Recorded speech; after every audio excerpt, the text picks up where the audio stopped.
You ready? Let's do it. Swing it hot. Hey! I love this. There you go. In dealing with the ongoing challenge of rising labor costs, California will be on the front lines in 2024. On April 1st in California, the minimum wage for fast food workers will go up to $20 per hour. It's the result of unprecedented legislation, a bill called AB 1228, and similar moves are germinating in other parts of the country. Many will be watching to see how the labor landscape in California is impacted. So the best way to really understand how the California minimum wage increase is going to impact workers is to go to work. I recently spent a busy lunch period working at a Dave's Hot Chicken in the Los Angeles area. Dave's Hot Chicken is a mostly franchised brand with 183 units, including about 40 in California. Dave's expects to add about 90 to 100 more units system-wide this year, with a total of 850 in development. It's one of the fastest growing chains in the country.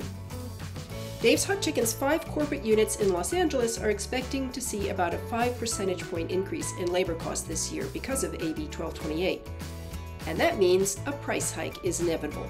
We're going to take a price increase. To be honest with you, we've tested a sort of a 2-tier price increase approach where we've taken one chunk now, and we'll be taking the second chunk February 5th. Make sure we're not losing too much traffic so we can adjust if we need to adjust, and then the bulk of California restaurants will take their first increase. The first tranche will occur February 5th, and then in theory, if we don't lose half the business or whatever, they'll take the second increase starting in April 1st. It's all in all, it's like 8.5% price increase, so that we protect the sales and the margins, most importantly. But the price increase alone will not offset the additional labor costs, which will impact not only the starting wage, but will ripple up through the pay scale. So we have several employees that currently make over $16.50 an hour. In fact, I don't even think we start folks at $16.50 anymore. So as new people come in, if you take all of the old people and move them just to the $20 an hour wage, you've got people that have been working for you for 2 or 2.5 years that are now essentially at the starting wage. So since that's not fair, we will move them up. It won't be the exact same dollar amount, just because we probably can't afford that. With only an 8.5% price increase, we'd have to take significantly more to make that work, but we will move the wages up for the existing employees who have been here for a long time, sort of proportionally in relation to what that minimum wage moves up to. There are other efforts to trim costs elsewhere to offset the labor increase. Dave's Hot Chicken is testing the use of kiosks. We don't actually foresee cutting any labor with the kiosks, but we do see sort of an impact in the sales side, which will help us offset some of the impact of the minimum wage hit. A couple of other things, we'll be introducing large-sized drinks. That's something we hadn't traditionally done, but we tested it and saw that people elect to move to a large on their own to the tune of maybe about 0.5 point in sales improvement and incremental sales, which is better than us taking a higher price increase, if that makes sense.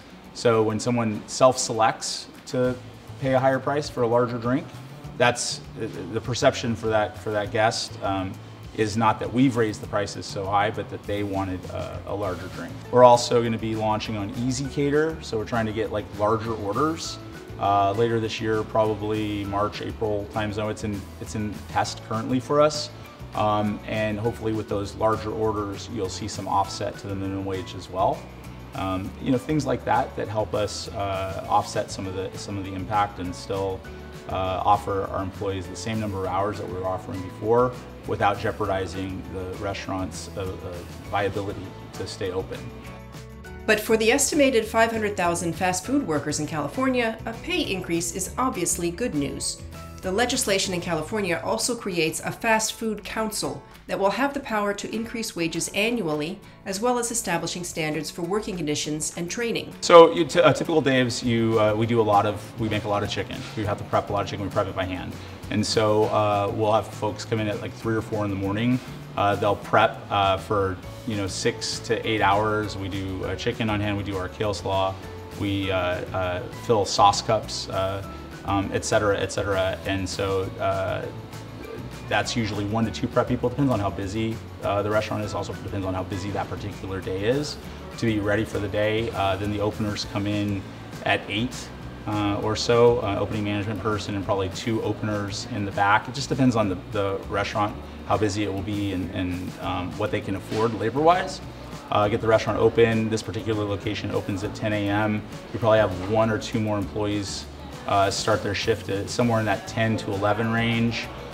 There's a lot of sort of like Tetris, scheduling Tetris, because if somebody's working 8 hours, they have to take their first 10-minute rest break within the first 2.5 hours of working. So if you have them come in at 8, but you don't have somebody to replace them until 11, you're outside of that requirement. So you sort of have to manage it in a way that you can allow for breaks. Then they have to have their, if they're working an 8-hour shift, they have to have their lunch break, which is a 30-minute unpaid. The rest break is 10 minutes paid.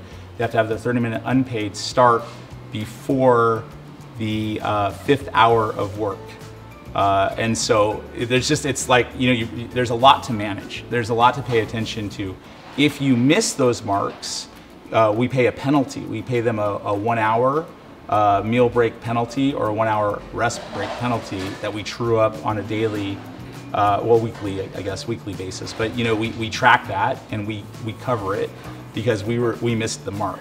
So there's other costs that are sort of built into it. So that impact in minimum wage impacts that paid or unpaid break penalty that we voluntarily pay when it happens. Arthur, while we're here, let's talk about the minimum wage and how this impacts your job. Well, I love it. It's more money for my pocket, right? So, I mean, I think it helps out my as far as like financials go and things like that. So, I'm all for it. Yeah. So, how does this wage increase impact your life? It'll help me out significantly because I also help out my mom, help her out. She lost her job during COVID times, sadly, but I'm more than happy to help her out any way I can, considering the amount of sacrifice she's gave.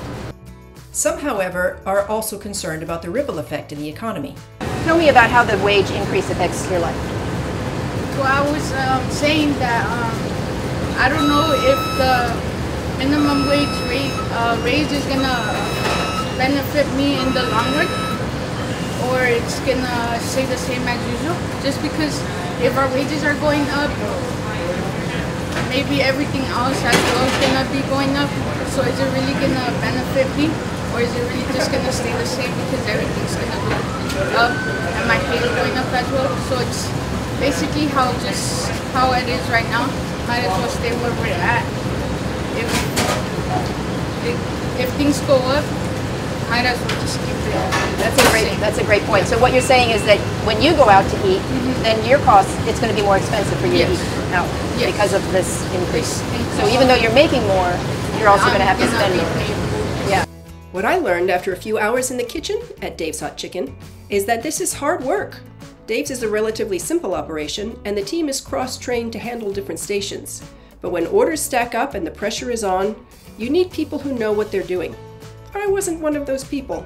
I started as an hourly employee myself. I was 15 years old and I started working at a local Jack in the Box franchise location. That was 1989 at $3.35 an hour. So I'd love to make 20 bucks an hour. Honestly, I'm a fairly liberal person, so I'm not opposed to the idea of living wages and trying to make sure people get paid well. I personally think that you're going to end up seeing wage inflation across lots of different sectors, because if you can make more money at a restaurant now instead of at a bank, you're going to shift over to the restaurant, which is then going to force banks to increase wages, or retail stores or whatever. So you're going to see it, I think you're going to see it float across most of the sectors. Like, it's not just restaurants. So, is that good overall? I mean, California's always had higher wages, right? And California's always had a fairly strong economy, and people want to live here, and so, we just have to adjust. Overall, I think we're still going to be here 6 months from now, and I don't think it's going to ruin the business. It probably is going to increase sales for a little while, to be totally honest. We'll just have to figure out how you manage it after that and continue to be profitable. So.